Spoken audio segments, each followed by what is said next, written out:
But I am curious though, when you moved from corporate to the creative side, like how was that transition for you? Honestly, in hindsight, it was pretty rough. Mm.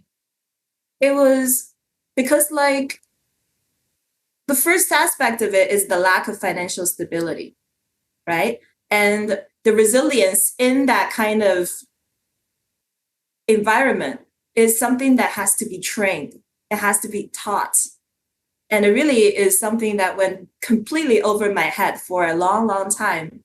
And it's just part of the journey. You try something and then you always hit the walls, right? But True. sometimes the bliss that I had in my 20s is that I didn't know it was a wall because nobody is there working with me, telling me, "Oh, this is so rough. This is Yeah, like that's so much suffering." It's like when you didn't know you're suffering, you're kind of just like, "Well, I guess it's just another day in the office." Right? absolutely. Like it's just the startup life. You don't know. And so um it was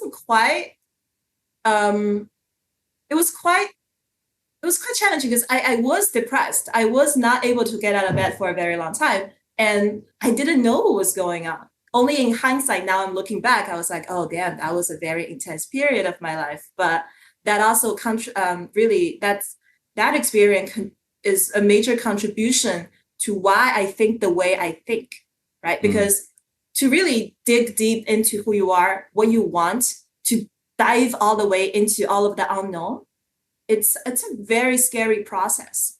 And for me, however, I decided to do it not because, oh, it would be fun to go through all of these struggles. Why not? Right? I went into it because I was in so much pain. I was so miserable and I was so purposeless.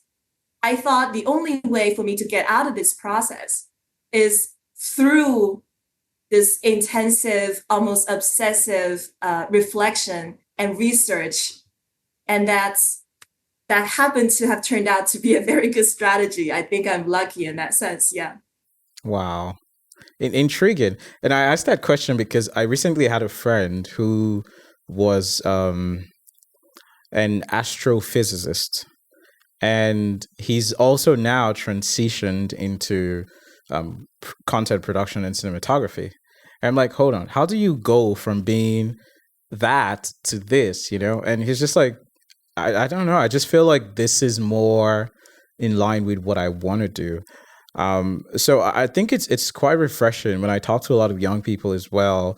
And people, it feels like it's easier for people now to make decisions towards this is what I want to do that really makes me happy. And I feel like that is necessary in this day and age.